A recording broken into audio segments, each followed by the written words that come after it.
Vous êtes sur RTL. RTL Matin. Avec Yves Calvi. Bonjour Laurent Gère. Bonjour Yves. Bonjour Mademoiselle Jade. Bonjour Monsieur Calvi. Stéphane Bern est, selon le journal Le Parisien, de plus en plus influent. Les gouvernements se succèdent, les ministres de la Culture aussi, mais le monsieur patrimoine reste indéboulonnable. Vous allez me faire rougir. Bonjour Stéphane Bern.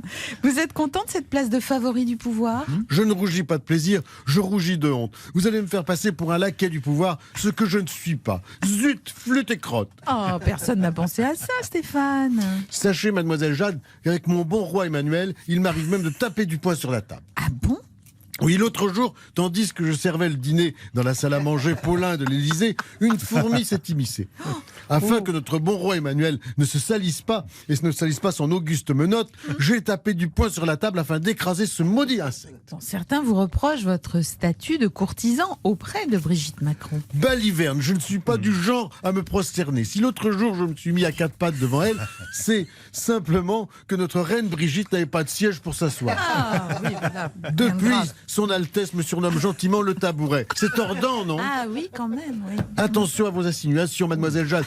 Si j'impose mon sceau sur votre compte radiophonique, il se pourrait bien que vous alliez faire la circulation sur Autoroute FM. C'est vrai. Zut, flûte et crotte.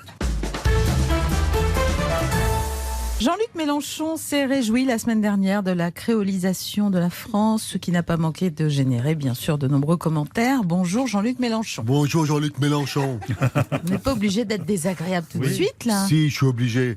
Il n'y a que des blancs ici. On voit bien qu'on est dans la radio officielle du complot artisto-capitalisme. Mais attends un peu, quand je serai au pouvoir, je vais tellement tout créoliser qu'on fera plus la différence entre RTL et Tropic FM. Bien, et bien justement, expliquez-nous, moi aussi, expliquez-nous ce concept de créolisation de la France. Mon Dieu, mais c'est pourtant pas compliqué. La créolisation de la France, ça désigne le fait que la France est de plus en plus métissée, physiquement et culturellement. C'est pas du tout un délire exotique comme on a voulu me le faire dire. C'est bon pour le moral, c'est bon pour le moral, c'est bon pour le moral. Ah, bonjour, oui, c'est François Ruffin, bonjour. Bonjour madame, vous voulez un petit punch?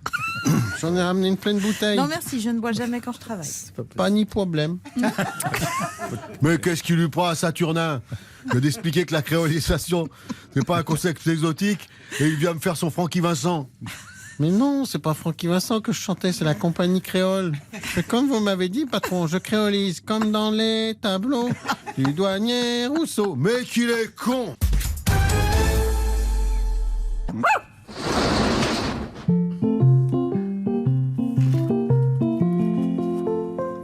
3615 code emploi pour les ceux qui veulent un emploi. Et aujourd'hui, je reçois un ceux qui n'en veut. Notre ami Bruno Lochet. Bonjour Bruno. Bonjour à tous, puis bonjour à toutes. Moi, c'est Bruno Lochet. Bruno comme Bruno, puis Lochet comme un Lochet. Voilà. Et donc, toi, mon Bruno, qu'est-ce que tu cherches comme emploi si ce n'est pas indiscret. Ah ben non, au contraire, moi, ce que je voudrais, c'est passer à la télé. Je comprends. Tu veux de la de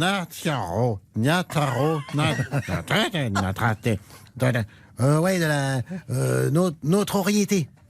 C'est ça, de la notoriété. Et de la visibilité, en quelque sorte.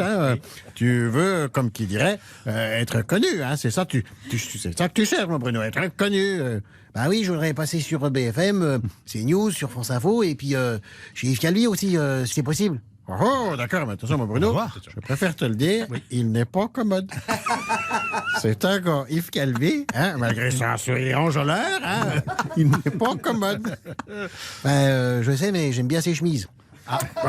Autre chose. Bon, d'accord. D'accord. Alors, c'est toi qui vois. Mais pour moi, ça se précise un peu comme ça dans ma tête. Comme emploi, tu veux être polémiste. Ah bah oui, c'est ça, qu'on s'engueule et puis qu'après, les gens, ils me reconnaissent quand je vais au Leclerc chez moi dans la Sarthe. D'accord. Bon, alors, voilà une demande d'emploi qui est claire, mon Bruno. Mais d'abord, tu dois nous dire quelle est ta spécialité. Ta spécialité.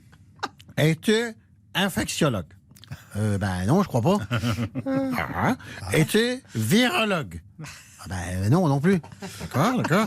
Et tu es sociologue? Ben non plus. Attends, mon Bruno. Tu es en train de me dire que tu veux faire de la télé et t'engueuler avec tes confrères, que tu n'es ni virologue, ni infectiologue, ni sociologue. J'espère au moins que tu es urgentologue ou psychologue, hein? Ah ben non, mais à la maison, j'ai un catalogue. C'est ma femme qui reçoit à la Redoute. Bon, très bien. Alors, si vous cherchez un type qui veut bien s'engueuler, mais qui n'a aucun diplôme pour le faire, vous tapotez 3615 code Polémis. Oui. Quand on monte, le niveau baisse. Wow! Ben alors! Salut Bonjour Patrick Sébastien. Salut, ouais. Tu sais, ma Jadounette, sous la perruque qui tourne du clown, il y a un citoyen vachement concerné par les questions de société. Ah bah oui. Ah ouais. Et du coup, je t'ai concocté un numéro de Doigt de réponse, l'émission qui met un doigt au politiquement correct, entièrement consacré à la tenue républicaine de Blanquer. Ah, très On bien. en a parlé, Alors, vachement. Alors voilà. Allez, c'est parti.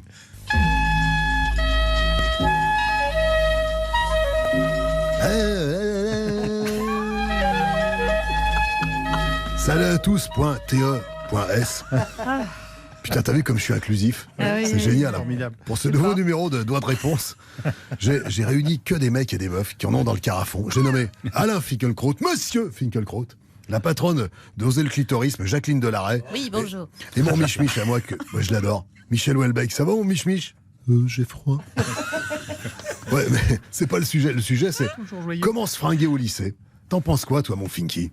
Monsieur Sébastien, je note qu'une fois de plus, un épiphénomène issu de cette fange dans laquelle baignent les réseaux sociaux pollue le débat intellectuel, à l'instar de Monsieur Blanquer. Je dirais donc qu'il s'agit de siffler la fin de la récréation et faire preuve de bon sens et d'autorité sur les jeunes filles afin qu'elles adoptent une tenue correcte. Putain, j'ai rien compris. T'es pour ou contre le nombril à l'air? Attends. Il y a Jacqueline Delahaye, Oser le clitorisme qui s'agite. Vas-y, ma Jacouille, c'est à toi. Je constate, comme de bien entendu, que ce vieux mâle blanc de plus de 50 ans, qu'est Monsieur Finkielkraut, fait preuve d'un machisme ignoble en stigmatisant le féminin. Madame Delahaye, je ne tomberai pas dans votre piège. Je demande aux jeunes hommes, de la même manière qu'aux jeunes filles, d'adopter une tenue décente. Ainsi, Monsieur Blanquer doit interdire les pantalons qui descendent sous le caleçon. Eh ben voilà, et pourquoi ce seraient les filles en jupe et les garçons en pantalon? J'exige que le ministre de l'Éducation encourage les garçons à porter des robes. Gna gna gna gna, taisez-vous! Un dernier mot, mon Michel Houellebecq. Moi, je suis contre le croque-top parce que j'ai froid. Ah voilà. Et là, je crois qu'on a bien fait le tour de la question. Ah oui. Dans le prochain numéro de Doigt de réponse, on parlera d'un autre thème de société. Une femme qui a ses ragnagnas peut-elle faire la mayonnaise? Oh mais non, mais c'est Avec des spécialistes. Que des spécialistes. Jean-Marie Bigard, texte, et Cyril Lignac. C'est que de l'amour. Pardon à toutes. Eh ben, je ne raterai pas ce numéro de l'émission, vous pouvez compter sur moi. oui. Absolument. Ça, c'est une excellente idée. Ça tombe bien parce que Cyril Lignac, on le retrouve dans quelques instants. Oui. Et vous, sur le site rtl.fr. À demain. À demain. À demain. Et Cyril, vous allez nous proposer aujourd'hui...